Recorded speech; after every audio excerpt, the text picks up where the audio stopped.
Jay Crawford, Adam the Bull, Garrett Bush, Tyvis Powell, Jason Lloyd.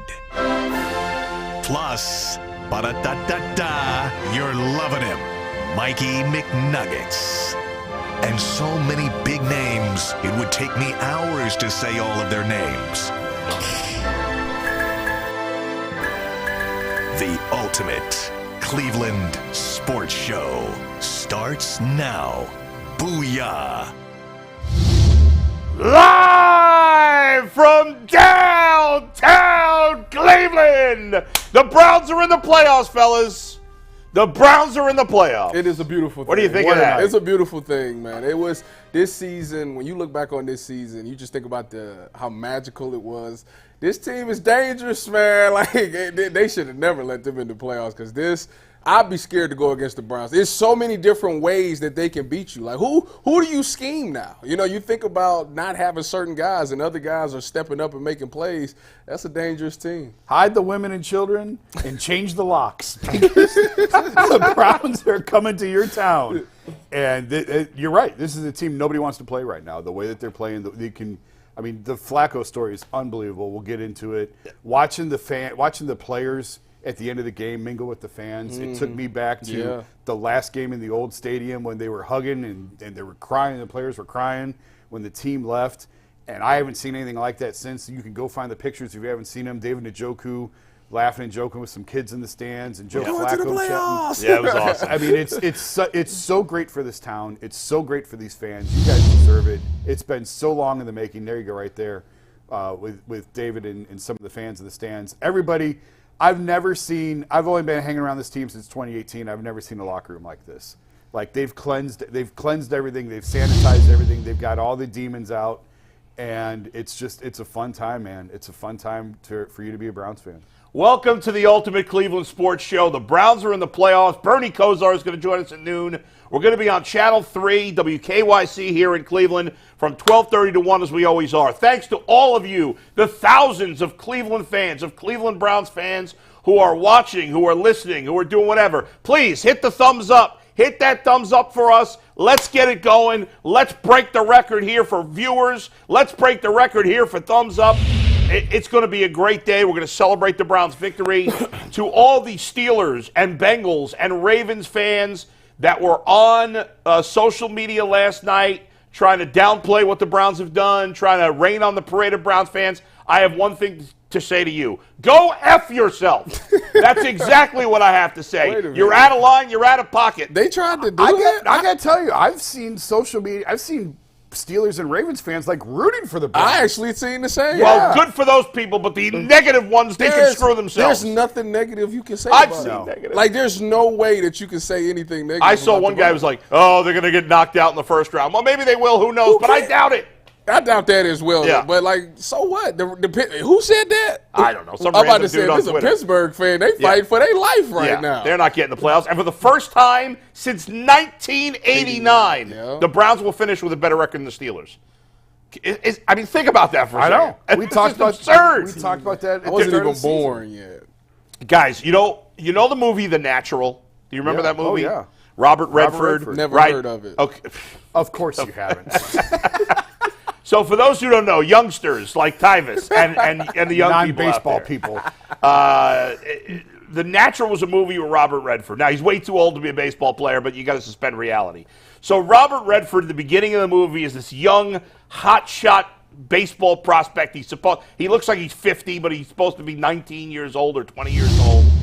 And he's going he's on the train to go play baseball for the first time professionally, and there's his competition, and there's this Babe Ruth type character who he strikes out. He's going to be a star. He ends up getting shot. His whole career goes down the tubes. Then years later, he makes a comeback to baseball. He's a hitter instead of a pitcher, and nobody ever heard of him before. He comes from the independent leagues, and he becomes the greatest baseball player who ever lived. Well, the screenplay for The Natural Part 2 is this story. Now, Joe Flacco wasn't shot. He never got shot. He wasn't out of football for 10, 12 years. But he kind of was. But he kind of was.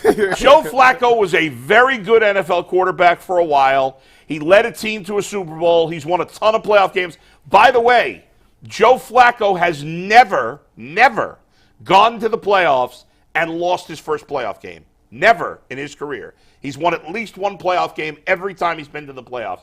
This story is patently absurd. Yeah. Patently absurd. We'll get more details on that. But the city last night, guys, you guys were both at the stadium. They showed up and they it showed was out. You left at 2. Jason, you left at 3. Yep. I bet there were still people out when you guys left. Oh, absolutely. Downtown was rocking last Yeah. night. Even when I was walking out the station, it was a bunch of people still on the streets, still drinking. I'm like, man, y'all need to go home. But I understand. No, the stadium, from when the time I got there, I went past the Muni lot. Yeah. It was packed.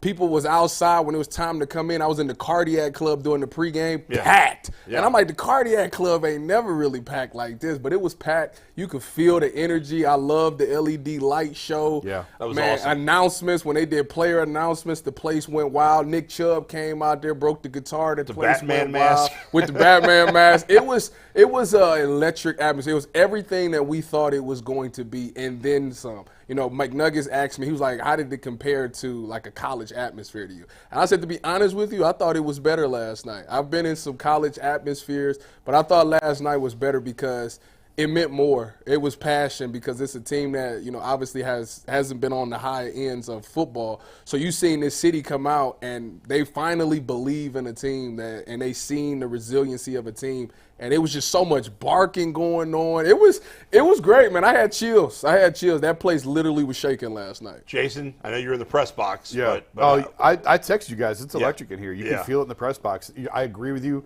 I thought the Browns have botched some game ops situations before. I thought they nailed it last night with the night game with the LED lights. It was really cool. Yeah. The fireworks at the right times.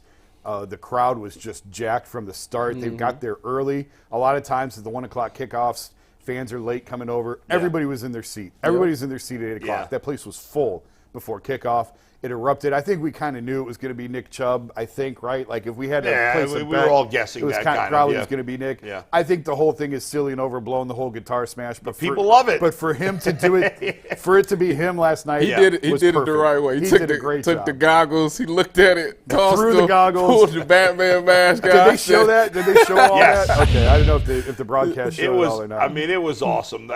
Obviously, I wasn't there. I'm watching it at home. A fan of the show. Oh man, I can't remember who it was now. Jeez, I'm so sorry. Jeffrey Kovacs, that's his name, invited me to the game, and I'm like, no, I got to do the podcast. I got stuff I got to do as soon as it's over.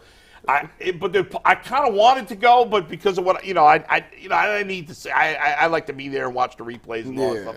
But watching it on TV, it was just. I mean, it sounded so loud. It sounded crazy. The sound of the people banging the metal every time this third Oh, down. it's the chairs. They were right outside the press box.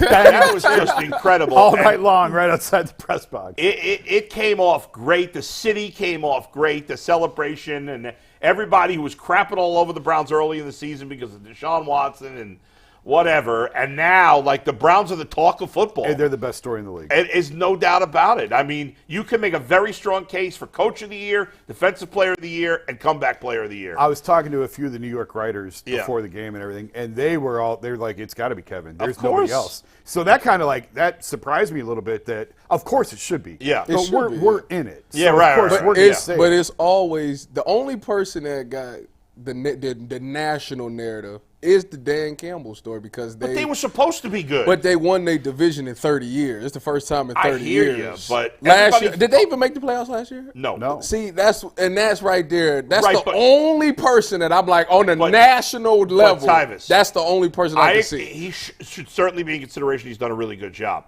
But a lot of people picked the Lions to win the division. I agree with you. Nobody outside of Cleveland picked the Browns to win the division. Nobody. Especially and with they're not going. They're not going to. But there's just the story, just the the injuries, injuries. everything is still being and getting 11 wins. Like it's a slam dunk. But I'm just telling you, You never know.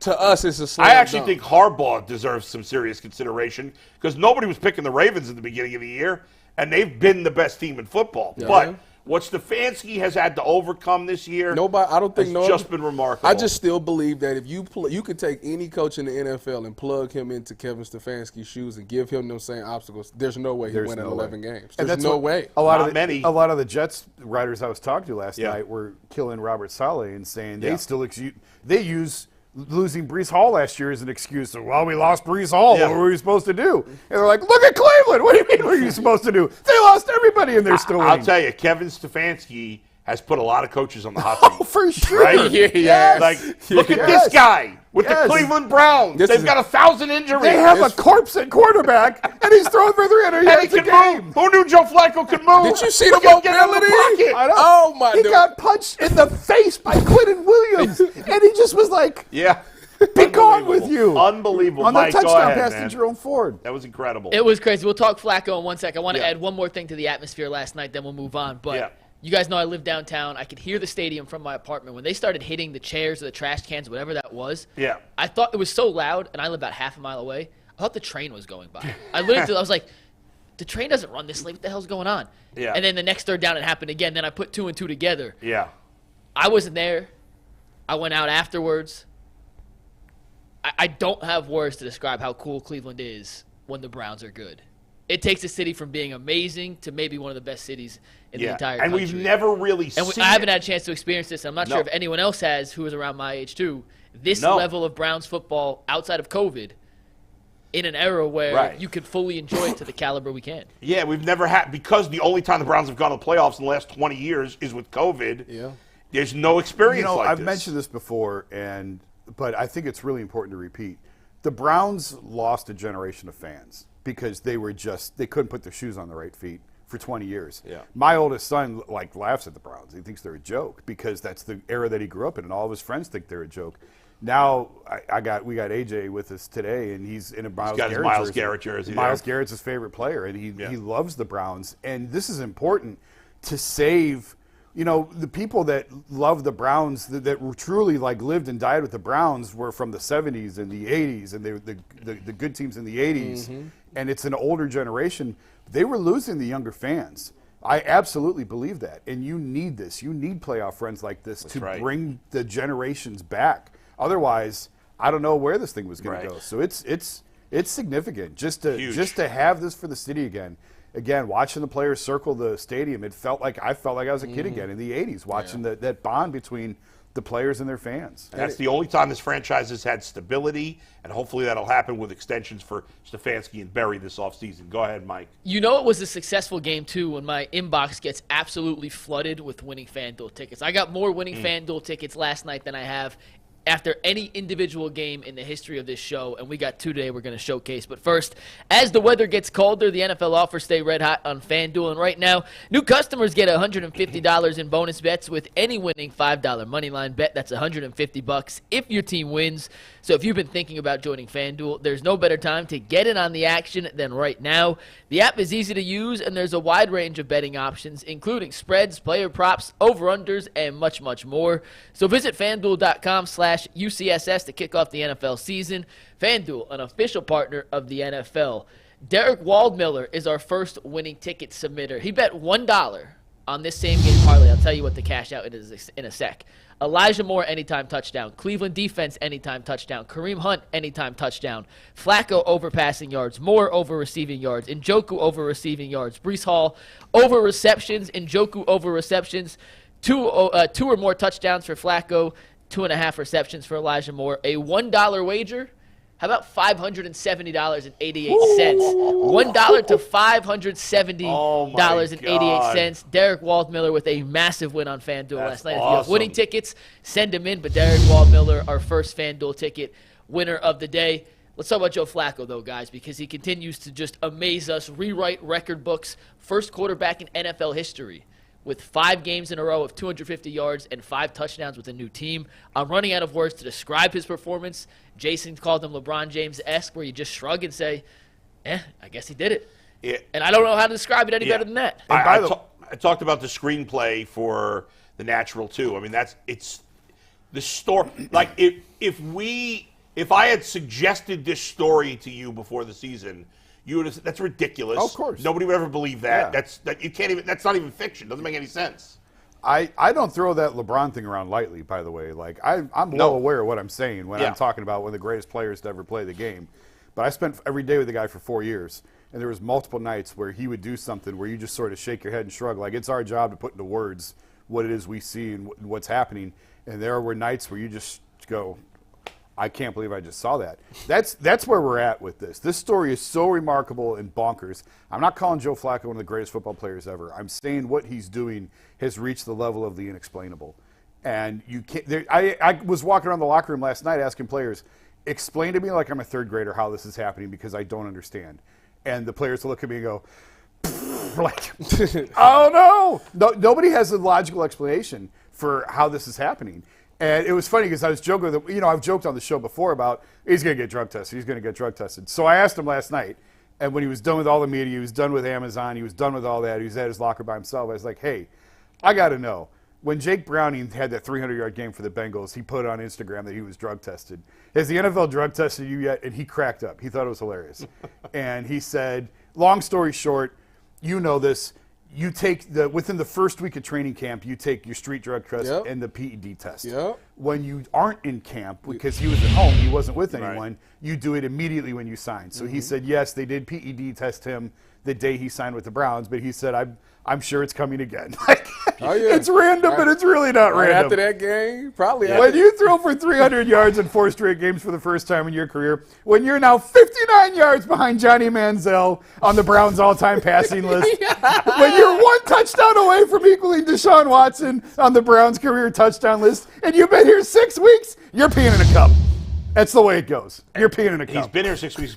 He's played 5 games. 5 games. He's played 5 games. He's been in a Browns uniform for 6 weeks. I mean, he's played 5 games. This is absurd. Well, he has as many touchdowns as Kenny Pickett does in his 2 years. That blows my mind. I had to go look that up because I didn't think that was true. That's unbelievable. Kenny Pickett, you need to step it up. But I tell you what, I need to say this because I got a bunch of mentions on Twitter about this.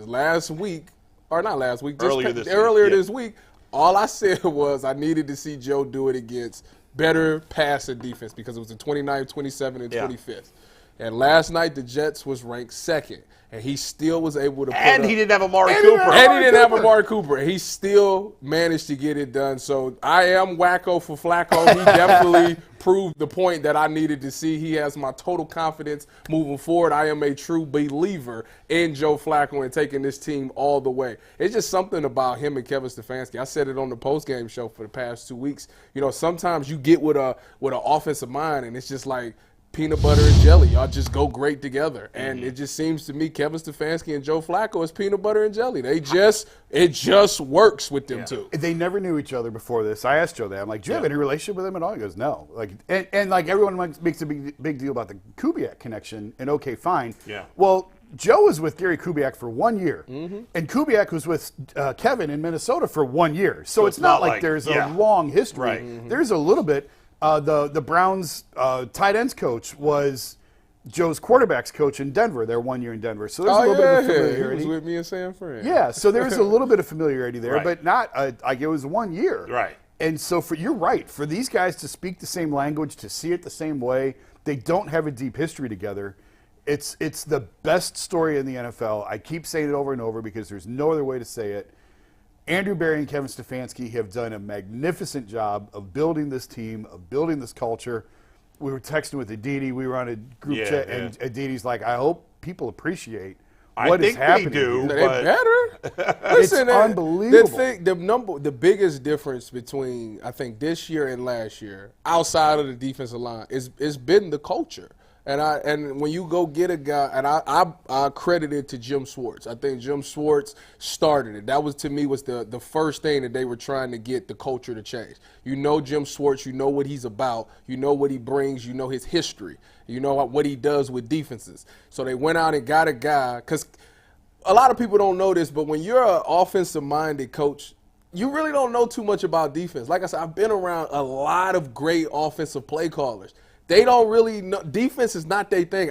That's why you go get somebody that can handle it. You don't have to worry about them fixing it. They can handle it themselves. Well, Kyle Shanahan's not even on the headset. At all. at all. When the 49ers defense is on the field, Listen, he's not even on the I'd have been headset. around Kyle. He's never been on the defense. Ryan Day at Ohio State, he don't really deal with the defense. Like, some of these play callers just don't. That's not their world. So you go get somebody that you know can get it done, that can handle checks and adjustments, and that's what they did with Jim Schwartz. Last year, Kevin Stefanski had to – everybody was mad at him for, like, having the play sheet in front of his face. He needs to get the pulse of the team. Well, I think at a certain point of that season, he tried to do that. He had to. I got to worry about the defense now. I got to worry about special teams now, and I still got to keep up with offense. So I think to take some stuff off his plate, let's go get us a defensive guy that can handle it. So the Jim Schwartz thing was the first thing. After the Jim Schwartz thing, next thing you need to do is get some players that have great foundation, that's been to the Super Bowl or that's been on winning cultures, so you could come and change the culture.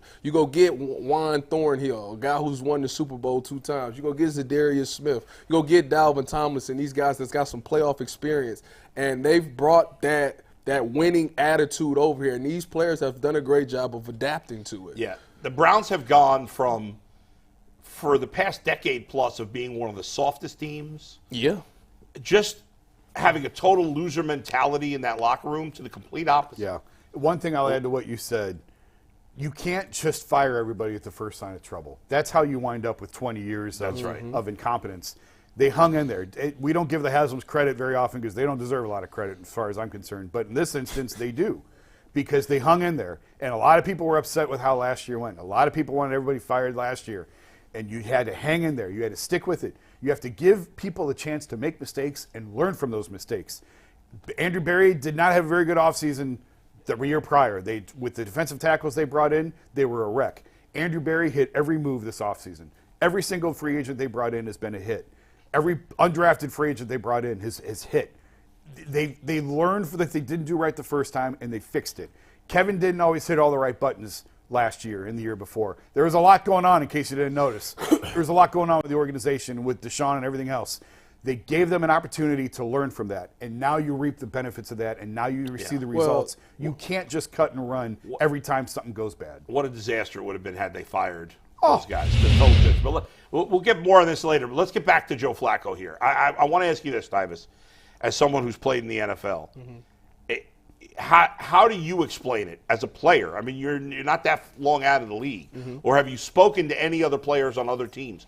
Or Richard Sherman, who was there last night? Like, how are the guys in the game? How are guys that played? Like, you know how hard this is. Yeah. For him to do this, like, he hasn't played anywhere close to this level in a decade. I think it's really Kevin Stefanski's doing a really good job of realizing what Joe Flacco's strength is. When we had Joe Flacco's college coach on, he said the best thing about Joe Flacco is he's not afraid to fail. That's what he said. He is fearless. That's clear. Exactly. But you know what? When you get into a new system and you get around new players, you so desperately want to win them over. You want to win the team over. And you play timid. You're scared to do certain things. Joe Flacco from day one has come in and let that ball fly, and let the best thing happen. And ever since he's done that, I think for the first time, when you hear like Amari Cooper talk after the game, you know, about Joe Flacco, he's like, yeah, man, we just kind of see it the same way, you know, and this guy does a great job of delivering the ball. He makes throws that not a lot of quarterbacks that I've played with been able to make. Yeah. So now it's got confidence in the rest of their guys. It's like, if I get it open even a little bit, he can fit it through there, and I'm going to do it. Like the David Njoku pass yesterday. That was an unbelievable throw. And it's crazy because David Njoku just 2 weeks ago couldn't catch a pass. Like, he was dropping everything, and now he's catching balls that shouldn't even be caught. So he's brought confidence in the rest of these guys. They know if I get open, he's going to get me the ball. If I'm the right read, if I do the right thing, the ball's going to find me. So these guys are going out there playing hard, and for Joe, it's just about, listen, this. Let's be realistic. Joe walked into this like, I don't know how many more opportunities I'm going to have after this. This could possibly be my last thing. Yeah, so why not? Let the chips fly. Let them fly. Yeah. I'm going to go out there and throw it and just do the best I can. And it's just been succeeding. Jason, we're always – Browns fans and the Browns organization have been looking for a quarterback forever. I know. Since Bernie, honestly, that would make the guys around him better. You could argue whether Derek Anderson did that for a year. You could argue whether Baker did that. I would say no. Not that they didn't play well, Derek Anderson, that 1 year, or Baker in 2020. Deshaun Watson certainly hasn't done that in his brief time here. Joe Flacco is making everybody better because, as Tyvis said, he has built confidence on the whole team. And he commands the huddle. He walked in as a leader from day one. And I'm not comparing him to anybody else. Don't make this into you're saying Deshaun's not. This has nothing to do with Deshaun. This has to do with a guy who came in off the street, who was laying on his couch watching TV, and the next day he's starting quarterback. And he commanded the huddle immediately. And I won't use names, but he gets on guys. And if they don't run the right route, he is on these receivers. You saw it yesterday. And He was pissed chewing at them Tillman. out. Oh, he chewed Tillman out. Yeah. But to be fair in that category as well, as a former player, that guy did win the Super Bowl and MVP. Sure. So Right. if he says it, of course it's gonna hold weight. Like if you But some guys might not do that coming in, right? No, coming in On like day one, is it supposed to Nah, be that way? I'm not talking about his leadership. I'm talking Yeah. about the people that's following him and hearing what he's saying, how he Right, can get the command Yeah, of yeah, guys. As a former player, if Richard Sherman, if I'm in the huddle with Richard Sherman and he comes in and say, hey, we need to lock in, we need to do this, Yeah. it's going to hold a little bit more weight Sure. rather than it's somebody that didn't win a championship, Right. right? I So gotcha. right Yeah. there from that he was the perfect quarterback to come into this system. Because, again, I just told you, how do you change culture? You get the new coaches in there. You get guys that's been to places where you want the rest of your team to go because people will listen to those guys because they've been there. So him coming into this offense, I don't know if anybody else got any Super Bowl experience besides him, right, on the offense? On the offense? Yeah. No, I don't think. Right. So everybody's going to listen to him when he comes in. Whatever he says, let's lock in because this guy has already been to where we want to go. And we want to get there. He knows how to take us there. So it holds weight with what he said. And that's why for a guy, day one, he was going to get the respect that he deserved because he's already been a Super Bowl champion. Yeah. Quickly scanning through the whole. I know. I was sitting there roster. thinking like, I don't. I got to tell this real Yeah, quick. go ahead. I wrote about it last night, but when he came in, when they signed him, Yeah. so again, there was no real relationship with Kevin and AB and Yeah. Joe. They were just the way it was explained to me was they literally just sort of scanned the name of street free agents that were out there, felt like he was the best one, brought him in for a workout. He really impressed them with the workout, the Friday workout, I think it was. They didn't work out anybody else. They brought him in, paired him up with a bunch of street free agent receivers he'd never thrown to before. They could see right away the arm strength was still there. So then remember, they signed him on Monday, going into Denver week. He's running scout team. And Brown's defense is terrific. So he's the scout team quarterback. Yeah. And all of a sudden, touchdown against this Browns defense. Literally just off the street. With the scout team, Flacco, and I was asking different guys, I got Yeah. the number, it was 5 touchdowns, it was 6 touchdowns, it was 7, Yeah. it was 8 touchdowns. Every drive, scout team, boom, boom, boom, they're scoring. And these guys started looking around like, what is going on? So they bought in when he was on scout team. That just those few days. They thought it was going to be Dorian. Dorian was going to be the guy. Yeah. Dorian goes down with a concussion, and everybody in that room was like, all right, that's fine. We got this old man over here who's just ripping darts across the field.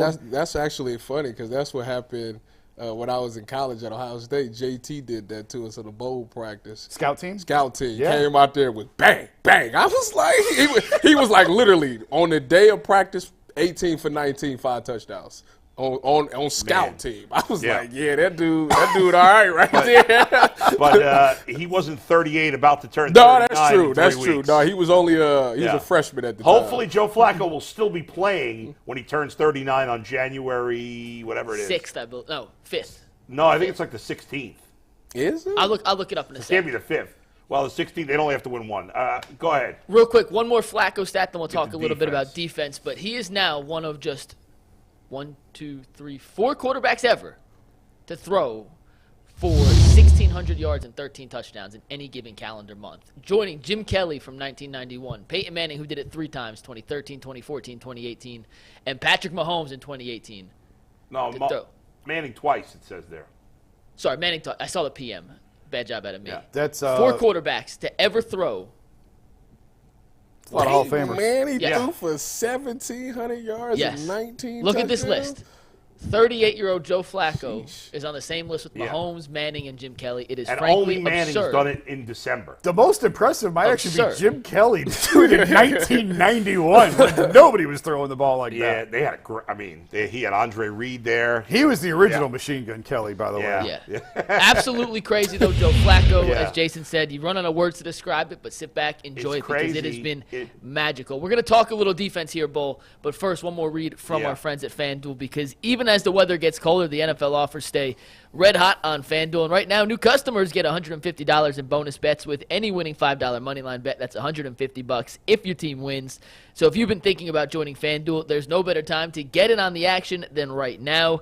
The app is easy to use, and there's a wide range of betting options, including spreads, player props, over-unders, and much, much more. So visit FanDuel.com/UCSS to kick off the NFL season. FanDuel, an official partner of the NFL. All right, let's get to the defense here. I just want to say one last thing on Flacco is you can't bet against him at this point. No. For anything. No. It feels like, as you said before with LeBron, there's just nothing he can't do at the moment. And hopefully this crazy, beyond improbable run. I'm going to tell you why it's hard to bet against him, because obviously, even though he's having these magnificent games, we've seen a game over this run where he struggled.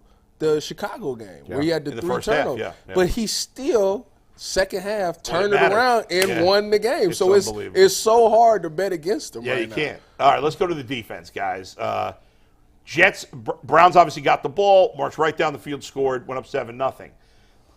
We weren't totally shocked by that, obviously, but then, and of course, the Browns lost the toss. They seem to lose the coin toss every week. Maybe that's good luck. But what was shocking is the Jets got the ball and they marched right down the field. The Browns defense, for one of the rare times this year, looked awful on that first drive. Fortunately, and not surprisingly, that was about it. The Jets didn't do that much. I think they had about 200 more yards. They ended up with 360 yards allowed. Some of that in garbage, a lot of that in garbage time at the end of the game, last couple of drives. But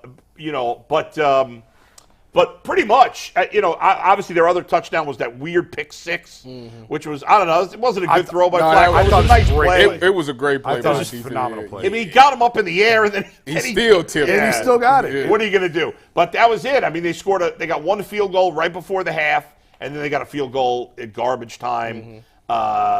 Defense outside of the first drive, Yeah, the first was outstanding. The first drive on defensively, it was kind of surprising. That's the thing. Every team got their first 15 scripted plays. Okay. Yeah. So you come out there, and as a defense, your job is you're playing your base thing, because you have to figure out how is this offensive coordinator going to attack our scheme. So you really want to try to withstand those first couple of drives to get to the first 15. Yeah. After that, you kind of see, all right, this is where they're scheming us at. We need to make some adjustments, and we'll stop everything. So that first play or that first drive, Breece Hall obviously was huge in that drive. He ran the ball well. He's a really good player. And then they knew that the Browns played man to man, and they came out with the 5 wide. Breece Hall ran an underneath route, got picked off, and that's how he ran in for the end zone. So it was just them understanding what the Browns was going to do. The Browns realized how they were going to attack, and they made some adjustments, and they kind of nipped the rest of that in the bud. The only shocking part is, going into that game, you knew Breece Hall was literally their offense. So I thought that there should have been a premium on making sure that 20 don't stop us. Anybody else, we'll live with that. But Breece Hall can't be the one to stop us. And I think they kind of got to that point after that drive. But I would have opened the game up with that mindset. You know what was funny is that on that drive they had a long completion to Garrett Wilson against Emerson down the sideline. Yeah. It was like the second, maybe the first pass that Siemian threw. And then It was. I think the only other pass he threw more than 5 yards down the field was the one that got returned for the pick six. Everything else after that was a screen pass, basically, or a 2-yard. I mean, it was because the Browns, Myles Garrett felt like was in the back. He did break his sack drought. He got a sack. Yeah. But it felt like he could have had 7 in this game. He was in the backfield the whole game. That's coming into this game. You knew that. First of all, the Browns D-line is legit. Yeah. And the Jets offensive line is not that great. So you knew it was going to be a bunch of quick game. Yeah. And it was going to have to be screens. That's the only way you can offset Right. if your offensive line can't protect you. You got to get rid of the ball quick, or you got to run screen game. And the Browns did a really good job of adjusting to that, and that's when the coverage got tighter, and now you can't really make those quick passes. You know what was interesting to me is Ronnie Hickman played so well in Juan Thornhill's absence. They can't get him off the field now. No. He was still playing. Like, Yeah, he he had was. the pick six last night. Like, Yeah. They went back to the rotating three these guys now. safety. I think he had 60% of the snaps. I think I didn't it was look at the snap 50-something count. I percent. I meant saw to it look. earlier. It was like 50-something or 60. I mean, he played a lot, and he played great. Sione Taki. He did. He had like 16 tackles. Did he? Something like that. Mike, He what had were the exact 16 numbers? tackles. Steve, take 97 Was it full, 16? please. Yeah, 90. He was all 16, over the 97. place. And, I mean, I knew he played well. I didn't realize he had 6. I didn't know he had 16 tackles. He had tackles. 16 tackles. JOK had 11 tackles. Yeah. They were, I mean, the Jets, like you mentioned, ran a ton of screen passes, a ton of underneath throws. They tried to run the ball with minimal success outside of a couple Brees Hall runs, but defensively, this is 3 games in a row. You go back to Chicago. Yeah. Didn't really allow a touchdown in Chicago. The only 2 touchdowns Chicago scored were on a pick 6 and on a Goal line. gift wrapped 1-yard touchdown. Against Houston, no touchdowns till garbage time. Their only real points before garbage time was the kick return touchdown. And outside of the opening drive last night, they completely held the Jets in check. 6 other points and 3 of them, 6 other offensive points and 3 of them were in garbage time. You know what? But the thing I did like about Ronnie Hickman is they figured out that Garrett Wilson was the only weapon that they had. So they kept putting Hickman on the side of Garrett Wilson, and he was being like a over-the-top safety, and he was robbing the inward breaking routes, which was really good. Go Bucks, by the way. And, what I like about him is at Ohio State he was used as like an adjuster, as an adjuster safety, meaning he could be in the box, he could be in the post. Like, he had a bunch of responsibilities, and it really showed his versatility with the Cleveland Browns because now this is a guy that you could play in the box, but you could also put him in the post. He could do everything, which is very hard to do at safety, being able to do both. How did this guy go undrafted? I was just going to ask you that. Yeah. I was just going to ask you the same thing. I don't think he tested well because at Ohio State he was really good. He kind of reminded me a lot of myself. He made big plays. I think he must have not tested well. He was a leader. You'd think being an Ohio State guy and playing well at Ohio State would count for something. I went undrafted. Well, this guy's a player. And even I'm drawing a blank on who's the veteran safety that played last night too? Deron Harmon. Deron Harmon, he made some plays too. And everybody that plays on that defense contributes. Well, Jim Schwartz does a great job of Alex Wright's playing really well. He had a sack. 3 sacks now in the last 3 games. Yeah. He's Playing coming on really strong. well. They're protect. Did you know? I'm sure you noticed. They're protecting Denzel still. He didn't play. He's not playing a lot of No, snaps. He's yeah. only in on passing downs. Yep. And so I'm a little bit concerned about that. I mean, he's got a couple more weeks. I think his shoulder is not. It's sure. obviously Yeah, it's his not. shoulder. But he wants to be out there to get his rhythm. But he did throw it. He did. He threw it. Yeah, it was like the goal line. Yep. He did. Yep. I think So maybe that was his test. Like, I let me thought that was see. a good sign that he at least lowered his shoulder and got into Brees a little bit on that touchdown. And that 4th down stop when Siemian tried the quarterback sneak, Was that Elliott that did that? it was Elliott that made that play. And he's played well. Which is and that funny, was that took the last of the life out of the Jets, that play. Which is funny because G. Bush was over Elliott, and he's come back and had a good We've all come season. back around. I asked this question on the postgame show. I'm curious what you guys think. Yeah. Despite all the injuries to this Browns defense, there has never been a catastrophic drop-off from a starter down. Now, the only time you can make the case was when Denzel Ward went out against Denver and St. Louis, against the Rams. That was a big deal. LA.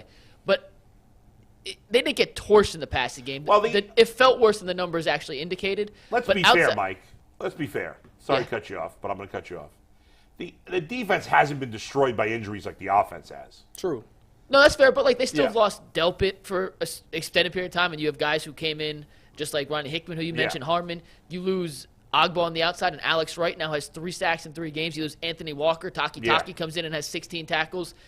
And, the Denzel Ward against Denver and the Rams was an issue. And I'm not saying it wasn't, but But there really hasn't been a noticeable drop-off even though, in most of these situations. Even though Denzel went out, though, it was some positive light that came out of that. You found out about Cam Mitchell. I mean, that guy, Gnu had to slide out outside, which before then we was like, oh, Gnu can't play outside. And he actually started getting picks from out there. His game has gotten better. Yeah, Mike's right. They definitely – listen, they've been devastated by injuries on the offense. Yes. On defense, they've had a normal amount. They've lost some – but everybody loses some guys. They've lost some key guys, but not the guy. No. That's the difference. Right, They and lost even- some guys, but not the guy. Right. Myles Garrett has been a little limited by, but I feel like the injury's not affecting him as much anymore. Not anymore. And Ward he's still got a little ways to go, as you said. Yeah. Hopefully by the playoffs he'll be closer to 100%. So they've been a little limited, but yeah, I mean they haven't been destroyed. Like the Browns' injuries on offense are just absurd. Yeah, they've lost crazy. every good guy that they've had. Yeah. At some point this season. But, I mean, the defense, after that first drive, played as they always do, outstanding football. And the way Flacco is playing and the way the defense is playing, there's no reason they can't beat any team in the NFL. As long as our kicker makes the kicks. Which, Yeah. after he missed that first kick out, I wasn't really down like that because D-Hop Yeah. missed extra points. By the way, everybody, when they went for it, after he misses the extra point, and then the Browns get the ball back after the turnover, after the fumble. I said tells you everything you kick. need to know. Well, I don't know that he.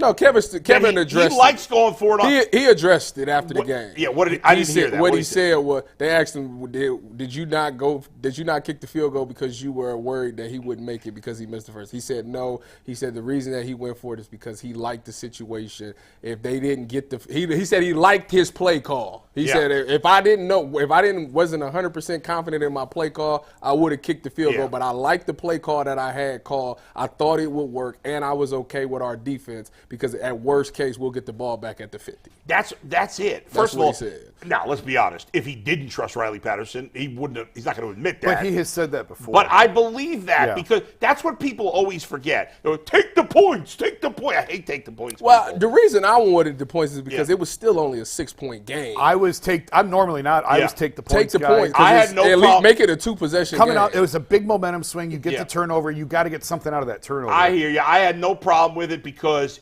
when you're playing a bad offensive team as the Jets are, to put them in that situation when they start inside the 10, it puts you in a good spot.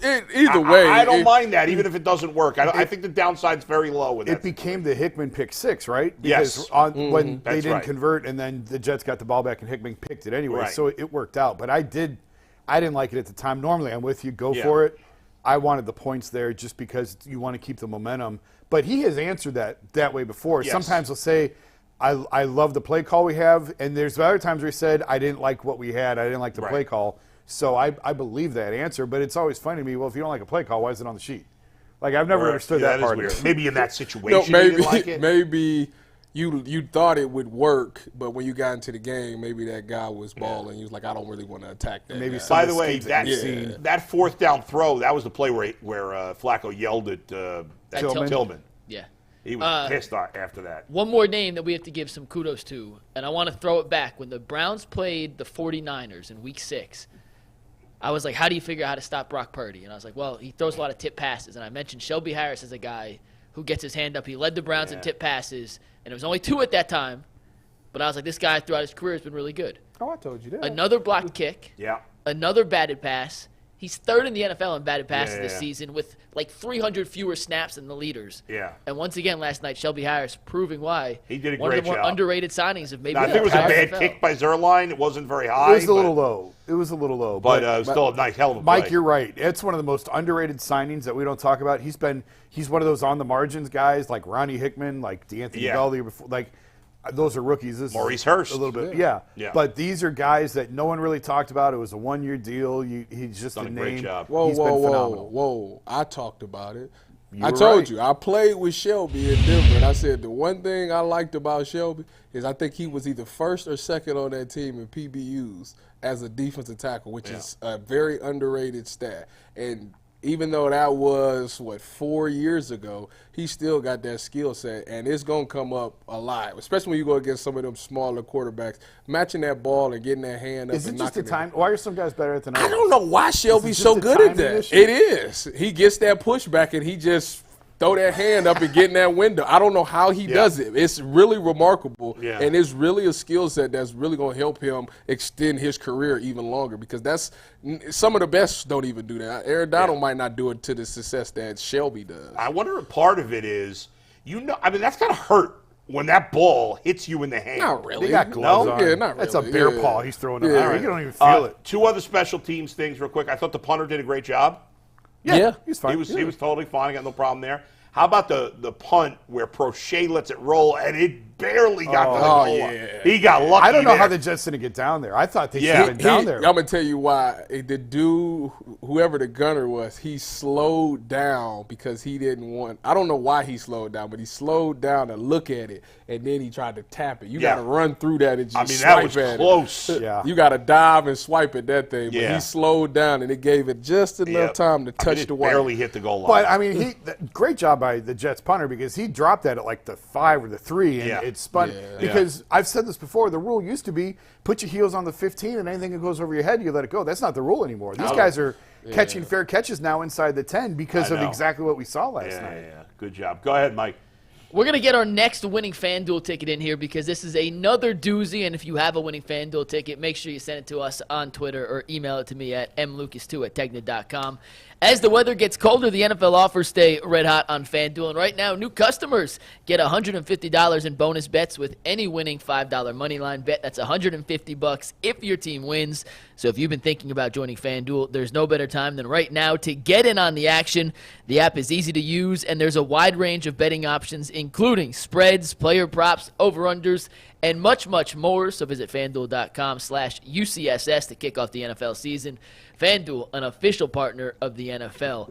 This next winning ticket comes from Philip Wilcoxon, who had a Kareem Hunt anytime touchdown, a Cleveland defense anytime touchdown, Joe Flacco alternate passing yards over 300, Jerome Ford over 25 rushing yards, and David Njoku over 50 receiving yards.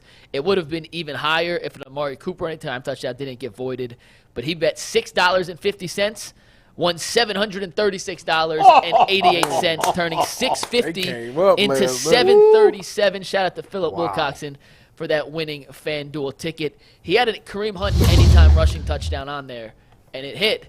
And guys, the running game last night was as good as we've seen in the last month.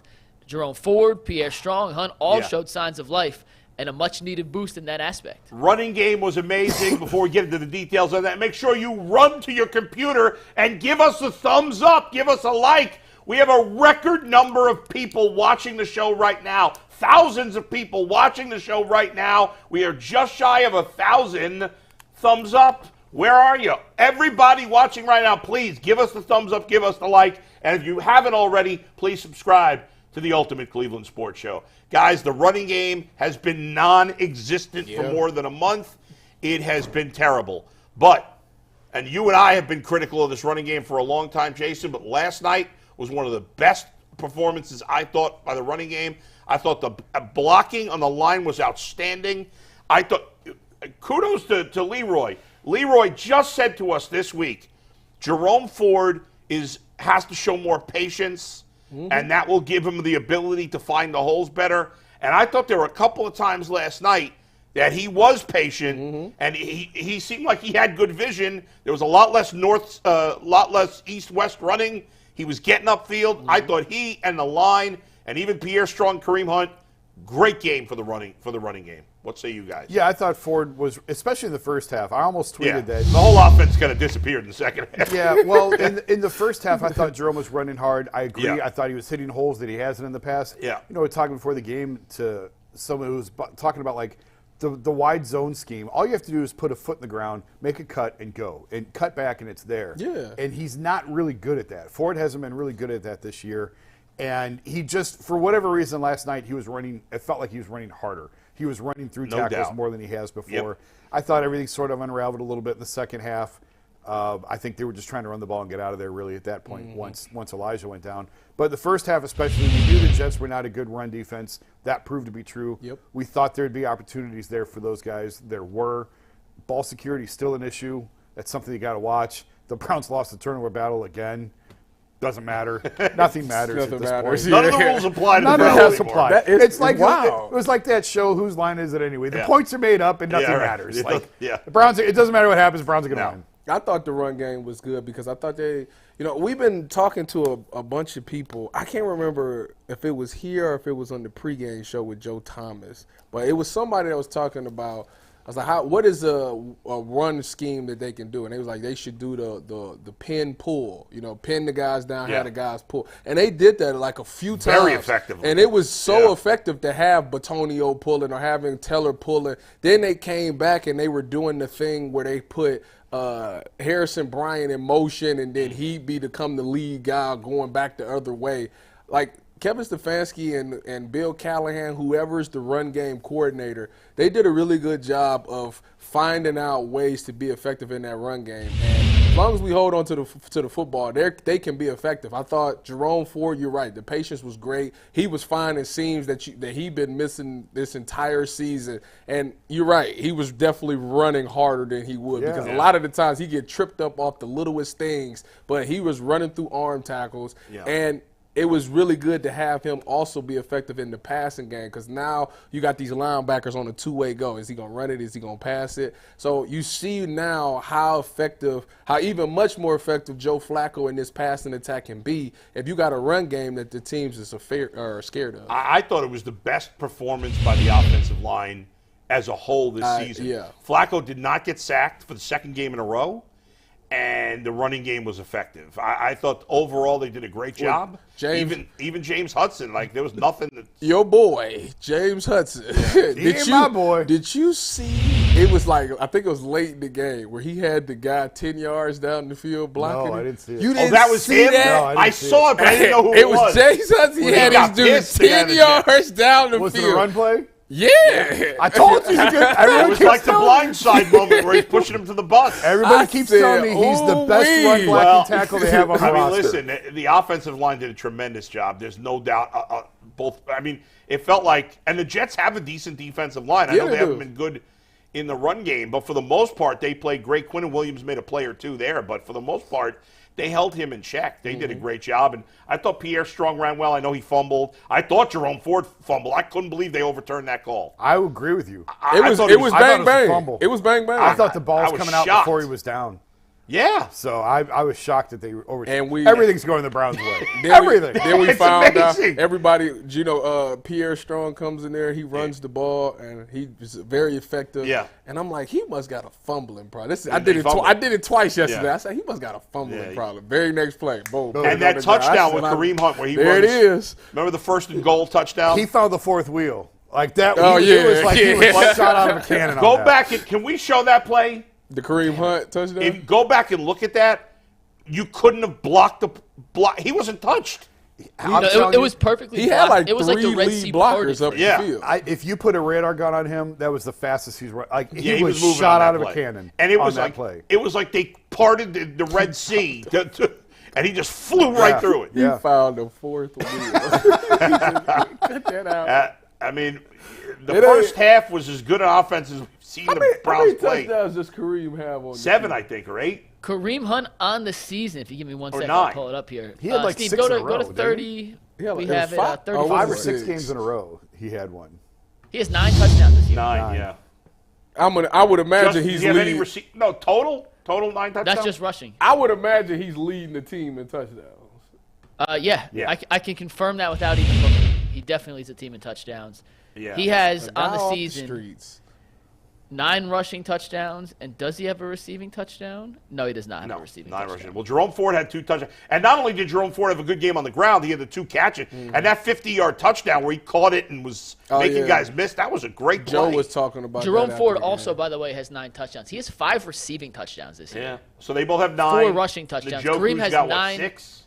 Njoku has 6. Cooper has 5. Ford has 5 receiving, 4 rushing. Yeah. Kareem has 9 rushing. Joe talked about that Jerome touchdown. He was saying That's a great play. He was saying that he was scrambling, and he said he actually had his mind made up that he was just going to take off and get the. I thought he was going to run. And he said what happened was he was tucking the ball, and as he was running, he had peeked behind him because he didn't want to get stripped. Right. And he said at that moment he looked back and he seen Jerome and he just decided to throw it, and it was a good play. Right.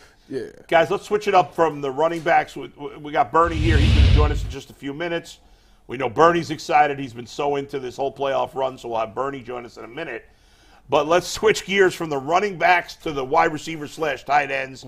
David Njoku had a monster first half, and he's got a shot for a 1,000-yard season now. I think he's got up to 880 yards with the way he's played the last couple of weeks. So if he has another big game, now again, if the Ravens win, the Browns will have nothing to play for next week, so he probably won't play. These guys, like, we could save that for later, but that's going to be Miles is going to want to play. David Njoku is going to want to play. 882, like that's not far fetched for him to have his first 1,000 I think you got to yard do what's best for the team. 118 I mean, you got to sit these guys. For 1,000. He's Jason's never had 1,000 coming on yards. McNuggets. He's never come close to 1,000. I mean, what a season he's having, and with Kevin's not going Flacco. to let them play. I agree. I'm not letting any of them play. They might want to play unless the Ravens lose, and then you go for it. I know. I'm gonna tell you how I know Kevin is not gonna let them play. Amari Cooper was 10 yards away 15 yards or maybe 20, whatever it was, from the record, and he sat him down and said, "No, you ain't going back in." What do you mean for the record? For the Houston Texans game until He went back in and got it. because he had to put him back in, but. At that moment, he was not putting him back in there. And I'm like, for that record, you're not going to put him in? So, Kevin don't care about none of that. Well, and this team, to be honest with you, this team don't care about that. They talk about it all the time. It's got to be about the team. Yeah, they don't care about personal accolades. Guys, Elijah Moore was having his first good game with no Amari Cooper. It was all about Njoku and Elijah Moore in the first half. He got hit, and his helmet, like the face mask, slammed the ground. It wasn't even like somebody hit him in there. It was kind of weird. But I didn't see it, but apparently somebody was saying he was convulsing on the ground. Yeah. They showed it. It was the involuntary hand. The spasms. It looked like so. It was a very scary moment. It was concussion-like movements. We don't know when he's going to be back. I mean, a lot of guys come back in a week or two, but this seemed pretty serious. Marquise Goodwin missed, a month? Yeah. So let me ask you a crazy question here. Should the Browns call Jarvis Landry right now? That's funny because I thought about him as soon as he got hurt. I wrote it down as a topic for next week, but I swear to you. I literally thought about that at the game. Like, I would think. You brought Joe off the scrap heap. Can we bring Jarvis? And Jarvis was beloved in that locker room. Hey, listen, after what Kareem Hunt has given them and Joe Flacco's given them as free agents. If you listen, the one thing that Jarvis brings is a guy with some edge to him. Yeah. Okay, and you can say Amari Cooper's pretty much a silent leader. He's like Amari Cooper. Yeah. I mean, not Amari Cooper. He's like Nick Chubb in that department. It don't hurt to get a guy that's not afraid to go across the middle of the field, take a drag, drop his shoulder, and get those extra yards. That's literally what this team embodies right now, that toughness. Yes. And he fits that mold, so I would be okay if they go get Jarvis. Even though he's like 33. How did it end with him here? It was It was okay? Yeah, it was amicable. I think there was he could come back. I think he could come back. What's the downside? There's no downside to bringing him in. There's no downside to bringing him in the building and working him out and see when he's got. Let's go. He just had a workout last week or 2 weeks ago, didn't he, with some team? Did he? He did. I didn't remember hearing He was in a workout like a week or two ago. Let's go. Well, Jarvis, join us, buddy. Well, I have a question for you guys. Now, Njoku was on pace very early on to set the single-game tight end record, which is held by Shannon Sharp with 212. He didn't have a big second half. He had 128 of his 130 Shannon Sharp commented on it on his podcast with Chad Johnson. Did you see that? Oh, did he? I did not. Yeah, no. Go ahead. But he had 128 yards like 40 minutes into the game and then only had 10 yards the rest of the game. But no, you said 40 minutes into the game, 10 minutes. Or 10 minutes into the game with 40 minutes to go and then only had, yes, you're right. But it got me thinking, and we look at Njoku, and especially what he's done the last couple of weeks. In the grand scheme of players that probably don't get as much attention in the big picture of the NFL as they deserve, I think Njoku's quickly climbing the ladder of guys who are looked at. He's never done it before, so why would he get? Because right now, when you look around the league, like at the best tight ends in football, I think Njoku's in the conversation. He's not one. Yeah. But he's in the conversation right now in that second tier. For what now? Best tight end? Yeah. Like he belongs in the conversation with the top tight ends right now. What are you? Yes, but I'm saying, like, who are you comparing him to? Like, all right, so give me Kelsey. The guys like Kelsey Kittle, and Kittle, those guys have done it for years. Okay. So it's not fair to put him in that group. But yeah, you want to put him with the. But I'd say Kelsey and Kittle are going like this, and Well, David's Kittle- going like this. I actually, Kittle's having a great year. I want to say Kittle's not. It's Kelsey's numbers are going It's down. always injuries with George. Yeah, I know. Just he stayed healthy this year. Yeah, but I was talking to a player in the Browns locker room last night about Njoku, just sort of laughing about what a weird career arc David's had. He came into the league, he was so young. He was like 20, 21, really, really young. And basically, the guy I was talking to is like, he was really athletic and he could catch, but he wasn't really a football player. He's become a football player. Oh, big time. He's evolved into a football, and the Browns hung in there with him. Yeah. And we kind of laughed at the contract. They were gave right. him. And there were other teams that I was talking to teams at the NFL owners meetings that were bitching about the Browns and the Njoku contract and how they keep screwing up the market for everybody else and da-da-da-da-da.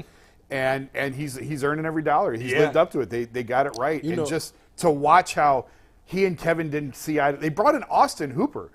Multiple times David tried to get out of here. Multiple times. Yeah. He was asking for trades. And like, why are you bringing in Austin Hooper? They draft Harrison Bryant. He's looking around going, why am I here? Now he is, if he's not the most important piece, because I'll still say Amari Cooper is number one, he's 1A in terms of this offense. No doubt. He's huge. And, he's playing as well as anybody at the position. Well, you know why he's doing that? Yeah. Because me and McNuggets did his brother's workout, and I understand There exactly why that man do what he do. Because that workout, whoo, still got nightmares And from Njoku it. Strong. Check him out on Instagram. Does Ozzie Newsome hold the Browns record for most receiving yards in a season with 1,002 for a tight end? Yes. Yeah. No. Didn't Gary Barnidge pass it? He might have, yeah. What's the record? It's 1,000 under 1,100. I know that. I don't know what Gary Barnidge had. That is just crazy that Gary Barnidge had 1,000 yards. David could have had No, Kellen that. Winslow has it. 1,106 yards. Oh, okay. He could get that if he would have eliminated the drops that he had in those like 3 weeks, those 2 or 3 weeks. He'd be much closer to breaking that record. If the Browns have something to play for next week, he'll have a shot. As it stands right now, he's 7th. Like And he's by 7th all time. And let me tell you this, because I know it because I watch the team. The Bengals are awful against tight ends. Awful. And he could definitely have a huge game next week. But again, we need the Ravens to lose to Miami for that game to have meaning, which is possible, but we'll see. Yeah, we're going to bring Bernie Kosar Bernie's in, here. the legend. The Let's legend, bring him in. and Bernie today is brought to us by FanDuel. As the weather gets colder, the NFL offers stay red hot on FanDuel. And right now, new customers get $150 in bonus bets with any winning $5 moneyline bet. That's $150 if your team wins. So if you've been thinking about joining FanDuel, there's no better time to get in on the action than right now. The app is easy to use, and there's a wide range of betting options, including spreads, player props, over-unders, and much, much more. So visit FanDuel.com/UCSS to kick off the NFL season. FanDuel, an official partner of the NFL. And before I get to Bernie, I asked you guys the question, is Njoku the most underrated tight end in football? And Bernie sitting back here goes, let me get on this topic. So, Bernie. I was coming through the screen on that. I've taken since David got here, what was it, Jay, 6-7 years ago? And as you guys... 17? He was the youngest player in the draft that year. And being one of the youngest guys, not even able to drink yet, being a first-round draft pick. And a lot of people joke with me about my bias towards him because of the University of Miami. Yeah. And I knew of him because of that. But his athleticism and his presence, and Jace, you probably see it a lot more than some of us in the locker room, is so dominant right now. And the way he's really galvanized, I believe, that locker room. And then playing as a tight end, this is, and I love Kittle, and I love the Kelce's, Travis Kelce and that, no question. But he now, I believe, can be talked at in that level.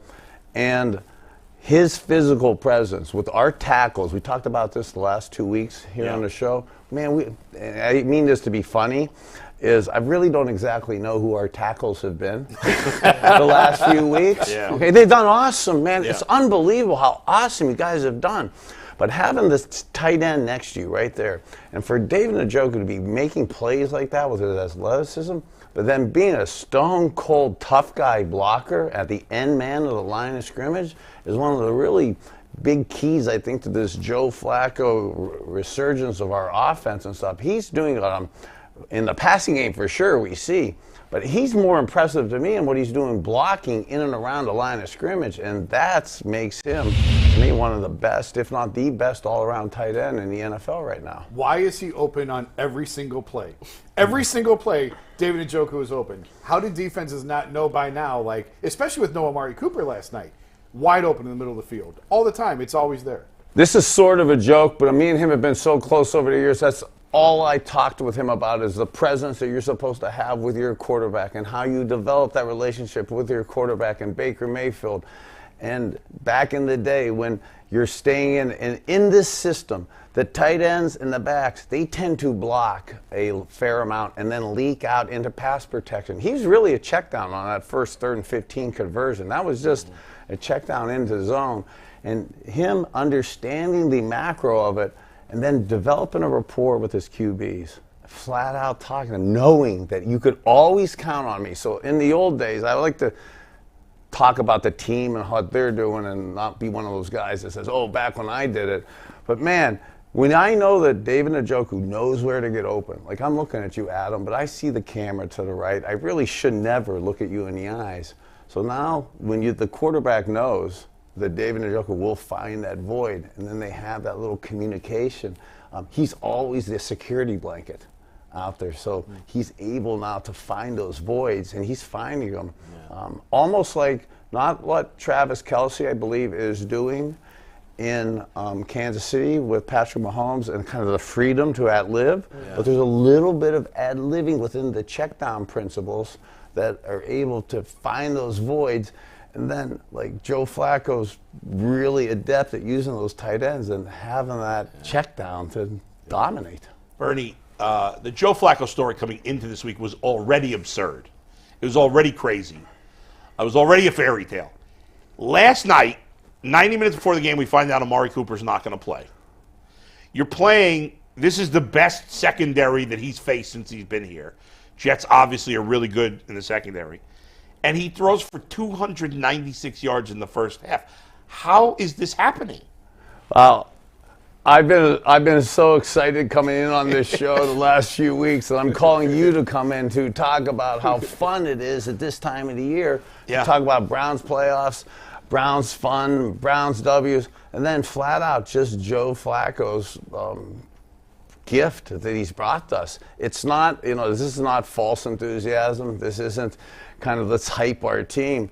Nobody wants to play us right now. No. And we are as dominant with Joe Flacco and him understanding the checkdowns in the system. And we were talking about the last couple weeks how he's getting better with it. And this is something where no team wants to play the Cleveland Browns right now. Bernie, you was at the game last night, right? Yeah, so that's why I need some of my Coast Love coffee, because I did not see a single play because the fans were so excited. Okay? So there is nothing I saw there literally last night. Well, that's perfect, because I was going to ask you about the atmosphere last night. You've played with the Browns. If you had some success, I'm sure the atmosphere was pretty good. How do you compare last night compared to when you played? So the atmosphere, the excitement, is at such a tilt level. So just a shout out and congratulations to the fans, to the organization. Heck, the guys like Jason who's had to go into the locker room every day for, decades where it's been hard to do. It's been hard to follow. I mean, heck, we're doing a December 29th show, holiday season. Super happy, not talking about who the coach is going to be, what the draft pick's going to be. We're relevant. And we're not just being homers in Cleveland. We're good. Nobody wants to play us, okay? I'm super excited. Yeah, it's a 2.4% chance that we could have the home field advantage to it.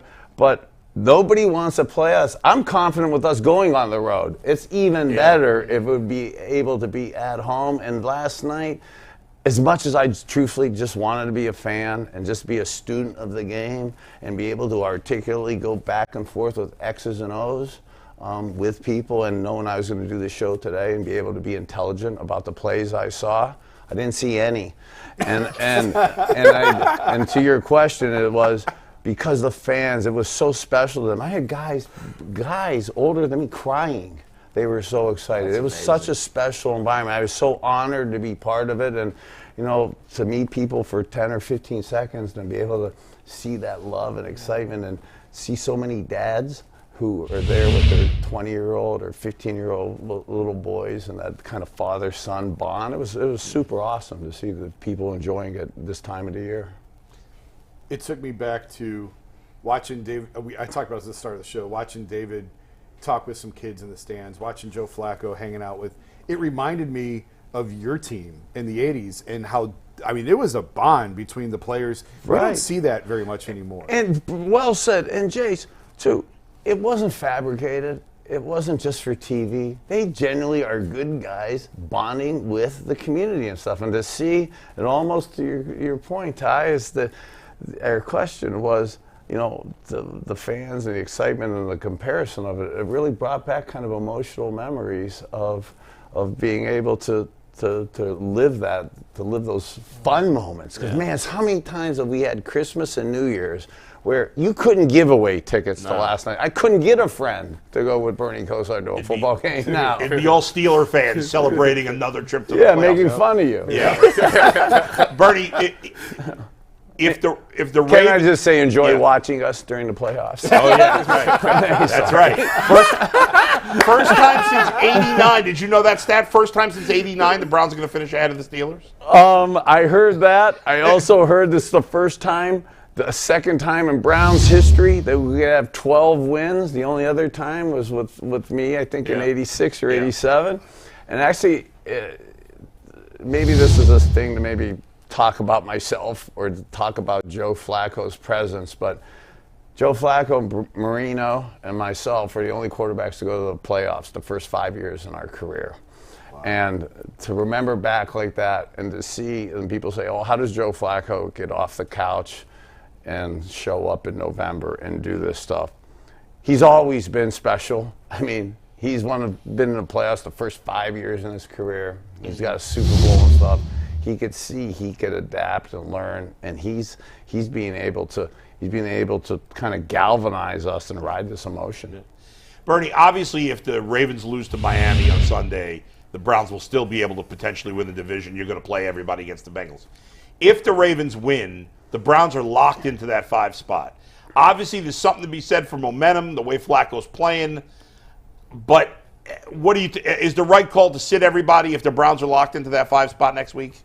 So it was a long night last night. Yeah. I'm still adjusting to, we're in the playoffs. Yeah. And I do want to analyze that because I debate that myself. The Belichick, let's play it out and be ready. Time, sometimes rest. You lose your in-syncness. And Joe does an extra game of, his 5th game, practice, getting ready for the playoffs. Help, or does he need rest? And he'll know, and he'll be able to talk. Yeah. I really found fascinating some of the things you were talking about as I was coming on about the possibility of like a Jarvis Landry. Yeah. We love Amari Cooper. So God, come check me out with my health and wellness, and I can help you get healed quicker, legally to make that. But if he can't make it, the weather is getting better. Why David Njoku's making big plays and getting yards after catch is in this. It was a nice night last night, but it's still a landfill, Cleveland Stadium. It's still a mud pit down there, and it's understanding guys that are kind of tough mindset guys that could work in between the numbers. And Jarvis Landry fits into that.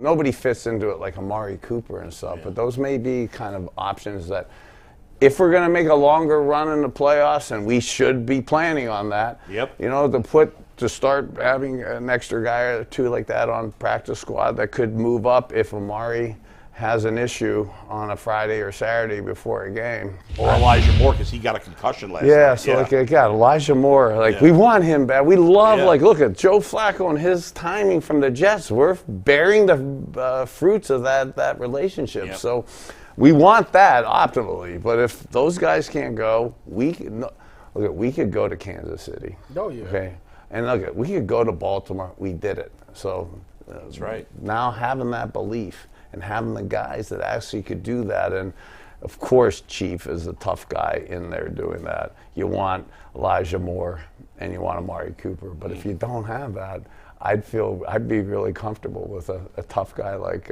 Jarvis Landry, because that kind of guy's been there and done that. Bernie, when you look at, let's play devil's advocate and say that they lock in at the 5th seed and they had to play an AFC South opponent in the first round. Who would you rather, Jacksonville, Texans, or the Colts? So I love C.J. Stroud. Go Bucks. And it has nothing to do. I loved him coming out. I'm a Frank Wright fan. He should have drafted him. Everybody should have drafted him. It was an easy decision, okay? And that's an easy question to answer. We don't want to play C.J. Stroud in Houston again, okay? We know we could beat the other guys. We could probably – okay, I'm not afraid of that, okay? But what's optimal? Yeah. He's not optimal. He's good. And that's not because I'm Brian a Buckeye guy. He's good. He's real good. Yeah. Right? He is. Rather play He's Indy the or real Jacksonville. deal. He's the real deal. Trevor Lawrence is beat up. Yeah. Gardner Minshew, either one of those, I think. I think you'd win any of those three, but I agree with you. C.J. Stroud is the one wild card that they didn't have to deal with the first time. Bernie, Jason was talking about how Joe is like when guys screw up, he's on them. Like it doesn't matter that he's new; he's a veteran. He's proven it. How important is that to the way? Yeah, he's we leading? can't help ourselves, bro. Dude, this isn't marketing. This isn't feel good time. Yeah. Okay, this isn't. I don't care about your feelings right Yeah. now. This is win or go home. Okay, and this is why he goes to the playoffs. This is why his first 5 years he's in the playoffs. Yeah. It's why he's a Super Bowl champ and MVP. Got in that. So that guy gets after it, and that's good. And you got it, and I love that. We all say that we're independent. We all say we can make decisions. When he goes like that, he's telling his guys what to do. It crystallizes to them what they need to do too, and you could see that they have so much respect for him. Oh yeah. That they take the advice as opposed to human nature and saying, "Oh, why are you telling me this?" They take it, implement it, and then you can see it working, moving forward.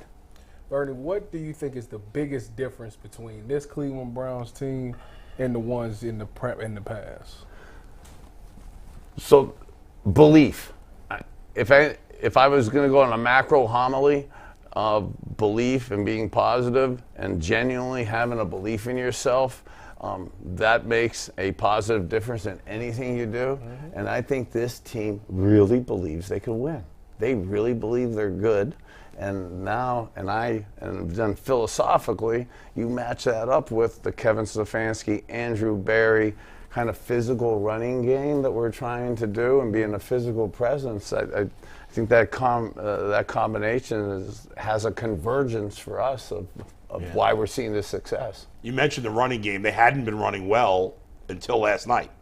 Jerome Ford had a big game. They blocked well. Joe Flacco has not been sacked 2 weeks in a row.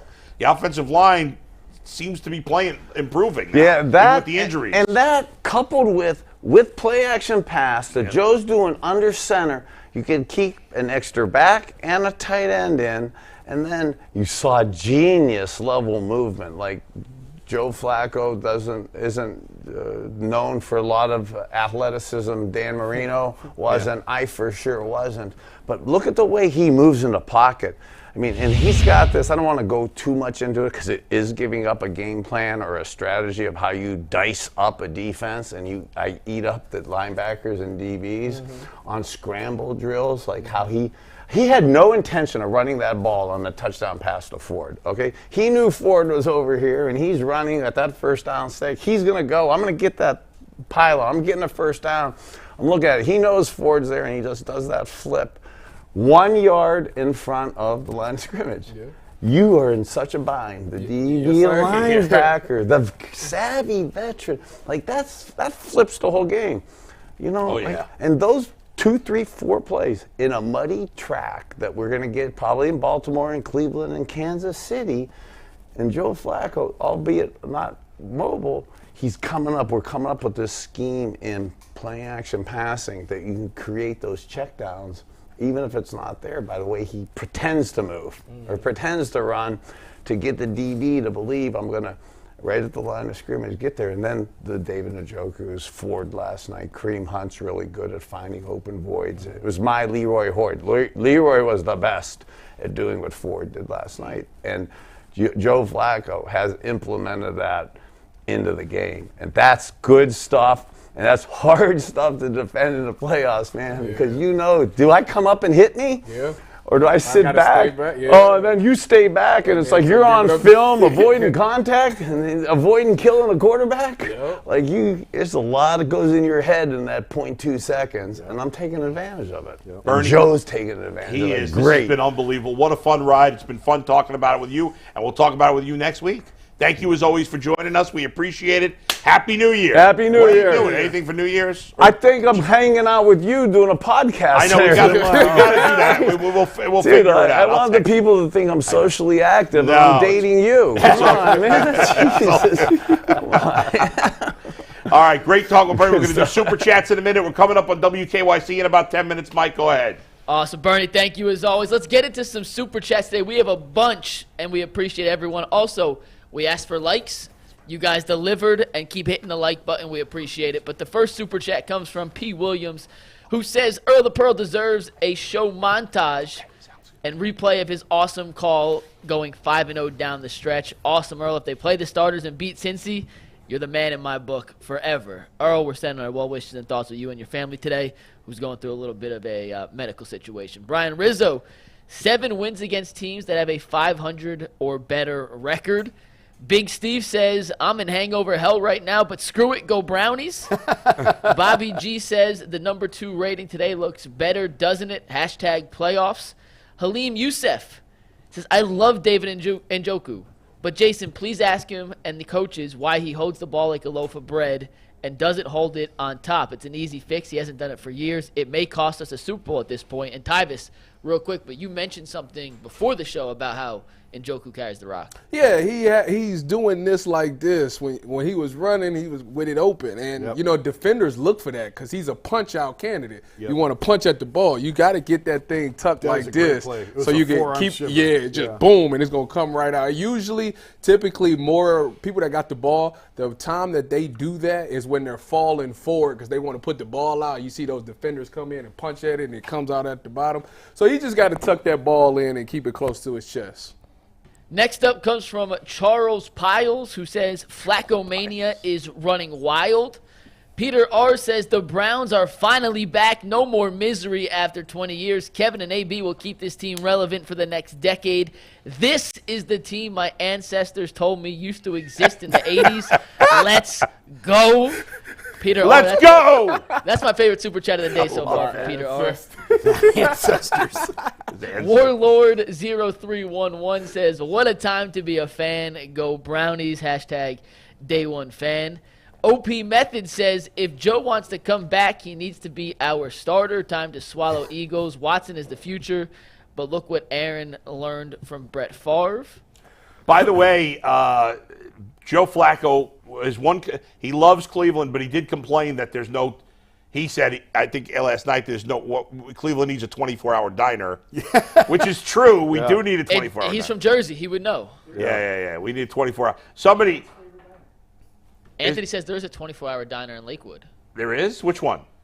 It's called My Friend's Favorite Diner. It's right across the street from Brothers on 117th. Well, apparently he's in Parma this morning at Dunkin', right? Is that on social media? Yeah, I have the picture. Hold on. Wearing the one pullover that he brought with him in the suitcase? Come on. Somebody get Joe a local coffee joint. Let's pass the hat and buy Joe another pullover. Don't go to a chain. Joe, I'll buy you a quarter zip because you've worn that one 7 times. We should start a spreadsheet for people to just make meals for Joe and his family.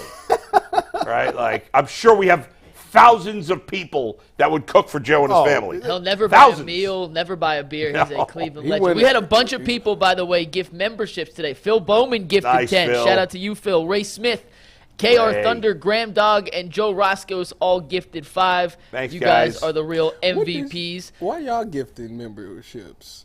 Or is it Earl? No, if they go 5-0, Earl said he gifted. We all got to give 50. So that's a decision and a topic we're going to. Earl might get screwed on the 5-0 if they into this. Yeah. I don't know. Next up, Devontae Travis said, did you see after the Hickman interception, Garrett tapped him like, good play, bro. Like Tyvus says. That's funny because I said Bucks. that. To be honest with you, when you go back and look at it, I'm pretty sure Garrett Wilson let him score on that play because he easily could have laid out and clipped his legs. I think he just was like, go ahead. That was a lot of fantasy points for me, so thank you, Garrett Wilson, for not tackling him. B-Dog21 said Trevor Siemian only had 1.9 seconds to throw last night. Not much you can do as a quarterback at that point. Go Bucks tonight and go Brownies. Simple says, eventually we have to pay these 3 corners. It's inevitable that 1, possibly 2 have to go. As of today, if you could only keep 2, who are you keeping? That's absurd, that's NFL propaganda right there. Well, Denzel's under contract. Genu will get a Nichols contract. It won't be like a top Nichols contract. And Martin Emerson, we'll see. He trending upward. He's in year 2. They got a little he bit got of time a while. on those guys. Yeah, they got like 2 years. Yeah. All right, well, moving on. Dontavius Winston says, still can't believe Mikey wants Flacco to be the only starter playing next week. That's a lie. I want them all to play. I'm not ruining this momentum. No. Not ruining this momentum. He's not playing unless Uber the driver. Ravens lose. Uber driver says, Flacco reminds me of Cap Rooney, the quarterback from Any Given Sunday. Simple says, last night was electric, but if the Ravens somehow falter and the Browns win the division, how much more electric can that stadium be for a home playoff game? Jason, Tyvus, you were there. What's the answer? There's another gear. There's levels to this, as G would say. There's levels to this. There'll be another level. I'd love to see an AFC Championship game. I was going to ask Bernie about it. We ran out of time. Yeah. I mean, the drive, I think it was the last AFC Championship game in Cleveland. That would be incredible. Yeah. Incredible. Go ahead, Mike. We got 3 more. Preston Herring says, Browns to the playoffs. The Steelers suck. Flacco fever's taking over the country. Adam Rank is in Twitter hell right now. What a Friday. Go Brownies. Poor Adam Rank. I'll tell you what. One thing I love about Cleveland, it is the pettiest Oh, city yeah. in America. Yeah, the Adam Rank is fun. Adam Rank predicted Even the the- Browns every game. I got like almost every game wrong. He's He said 2 6 and and 14 11. right now. 6 He's and 2 and 11. 14. Cleveland fans have long memories. Love and it. they You know don't what? ever Love it. forget. The funny thing is that David Njoku actually brought it up in the interview. I know. And I'm He like, said- everybody, they keep receipts around I here. mean, to be fair, I love guys are it. making I love predictions. it. What do he got it wrong. That's all right, but it's All funny. right, 2 more. Big Bill said, no Jarvis Landry. How about Austin Watkins off the practice squad? I'd rather have Jarvis Landry. Yeah, I mean, that's fine. You just need a guy that you know can get it done. And Austin Watkins did it in the preseason. Not saying that he can't get it done, but I would have to see it in game. I mean, they're going to need another wide receiver and another We quarterback. actually mentioned, Zach and I mentioned Austin Watkins last night as Yeah. someone who could come up against the Bengals if you're going to sit everybody. Yeah, You sure. would sit. But they got to add. But we're talking yeah. about something different. Yeah, here. yeah. And our last super chat comes from Bull's best friend, Dank Nasty Assmaster, who says, if Flacco is the elite dragon, Njoku is the elite phoenix, being reborn through fire. Good call, Dark Nasty Ass Master. Dank Nasty. Sorry, Come on. Dank. Dark nasty. Not Dark Nasty, but Dark Dank Nasty Assmaster is way different. Respect Yeah, that would Dank. be a How did you Respect the come up Dank. with this name? Dank I Nasty don't think we wanna Assmaster. know. If you want to tell Tyvus on Tuesday's show when he's in, just send it in and we'll read it. We make sure you guys get an answer. To You have really Dank wanna Nasty know? I Assmaster really do come up with want to that know. name. I'm very curious to know how he came up with this name. All right, guys, we're going over to WKYC. Make sure, folks, Channel 3, WKYC.com. If you can't see it, you'll see it tomorrow. We love you all. The Browns are in the playoffs.